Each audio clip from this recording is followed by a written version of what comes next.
Assalamualaikum warahmatullahi wabarakatuh. Halo rekan-rekan semua, gimana nih kabarnya? Semoga selalu sehat dan semangat ya.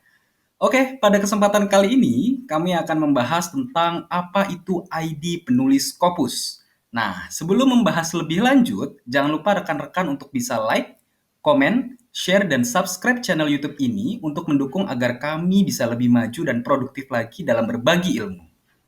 Baik, ayo kita bahas bersama berkaitan dengan ID Scopus. Apa itu ID Scopus? Beda nggak sih dengan ID Sinta ataupun ID KTP?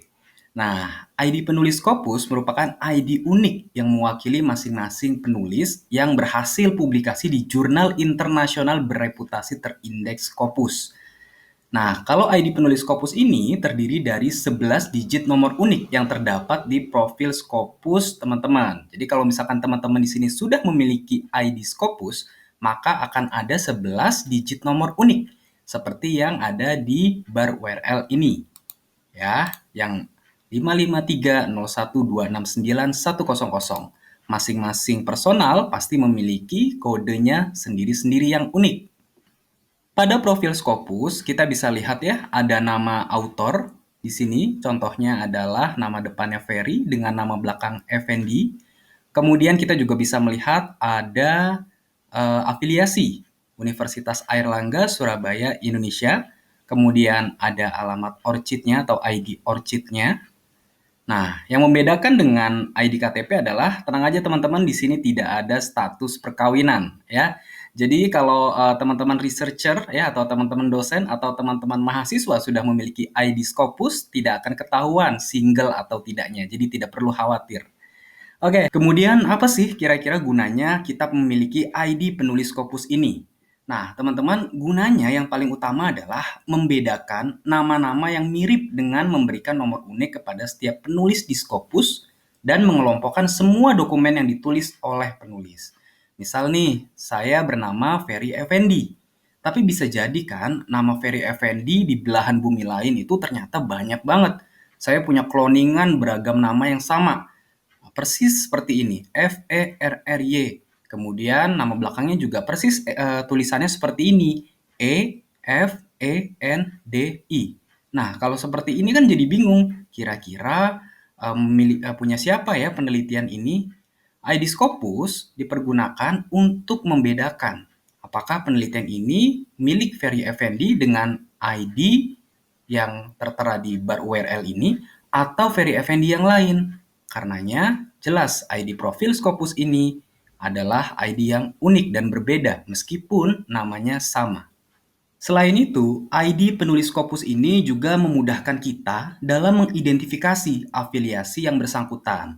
Ya, jadi kalau misalkan saya bernama Ferry Effendi, saya memiliki afiliasi Universitas Airlangga Surabaya Indonesia. Belum tentu Ferry Effendi lain memiliki afiliasi yang sama.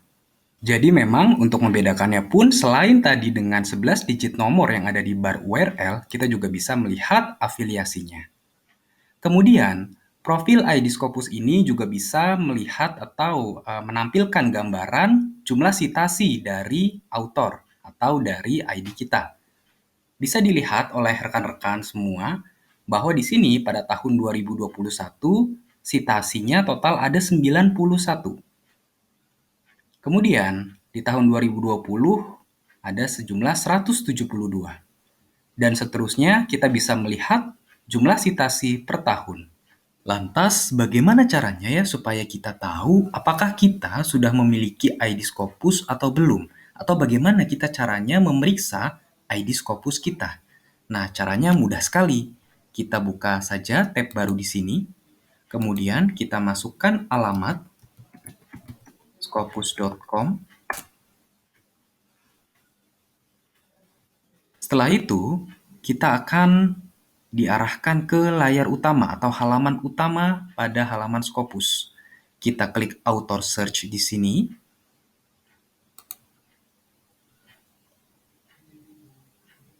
Nah, di sini ada item-item yang mengharuskan kita untuk memasukkan nama belakang dan nama depan kita. Contohnya di sini adalah Effendi, nama belakang, dan nama pertamanya adalah Ferry. Jika sudah tepat nama kita masukkan, maka kita langsung klik saja search di sini.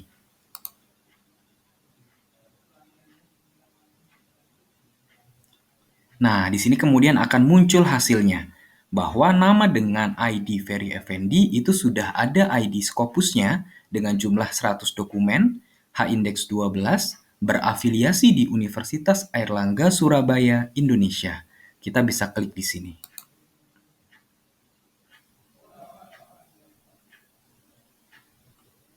Maka tampilan profilnya akan muncul seperti yang tadi sudah saya sampaikan di awal. Lantas, gimana sih caranya supaya kita memiliki ID Scopus seperti ini? Nah, untuk kasus ID Scopus seperti ini berbeda ya teman-teman. Berbeda dengan akun Instagram atau akun Facebook. Jadi, meskipun kita sudah memiliki email, kita tidak bisa asal registrasi untuk mendapatkan ID Scopus seperti ini. Hanya ada satu syarat sebetulnya untuk teman-teman bisa mendapatkan ID Scopus. Syarat mutlaknya adalah teman-teman harus memiliki artikel yang telah terpublikasi di jurnal internasional bereputasi yang terindeks oleh Scopus. Teman-teman tidak perlu khawatir juga, apakah untuk mendapatkan ID profil Scopus seperti ini harus menjadi penulis pertama? Tidak mesti ya teman-teman. Jadi, urutan penulis berapapun sudah bisa mendapatkan ID penulis Scopus. Kunci utamanya adalah publikasi. Terus gimana ya caranya kita tahu bahwa suatu jurnal itu telah terindeks oleh Scopus atau belum? Caranya gampang banget teman-teman.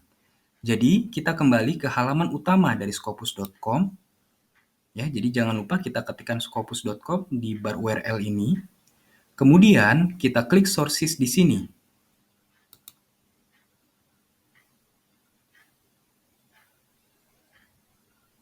Setelah itu teman-teman, kita masukkan saja subjek area kita di item atau di kolom ini. Nah, ini disesuaikan dengan keilmuan kita ya teman-teman. Misalkan saya memiliki artikel dalam ruang lingkup ilmu keperawatan. Maka kita ketikkan dalam bahasa Inggris, nursing. Nah, jika sudah muncul citation seperti ini, maka tinggal kita beri tanda centang. Kemudian kita klik apply.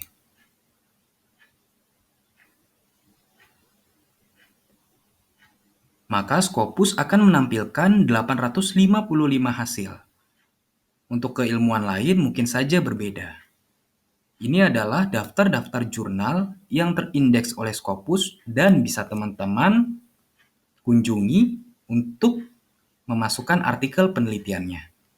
Ada World Psychiatry, Diabetes Care, Stroke, dan lain sebagainya.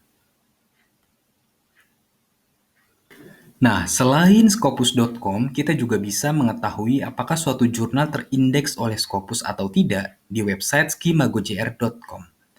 Terus sebaiknya menggunakan Scopus atau Skimago ya. Nah, untuk teman-teman yang penasaran, nanti akan kita kupas ya di video selanjutnya. Oke rekan-rekan, itu aja hari ini. Semoga bermanfaat ya untuk rekan-rekan semua. Oh iya, untuk rekan-rekan boleh banget ya kalau mau request topik tertentu yang akan kita buatkan videonya, silahkan nanti bisa meninggalkan komentar di bawah ya.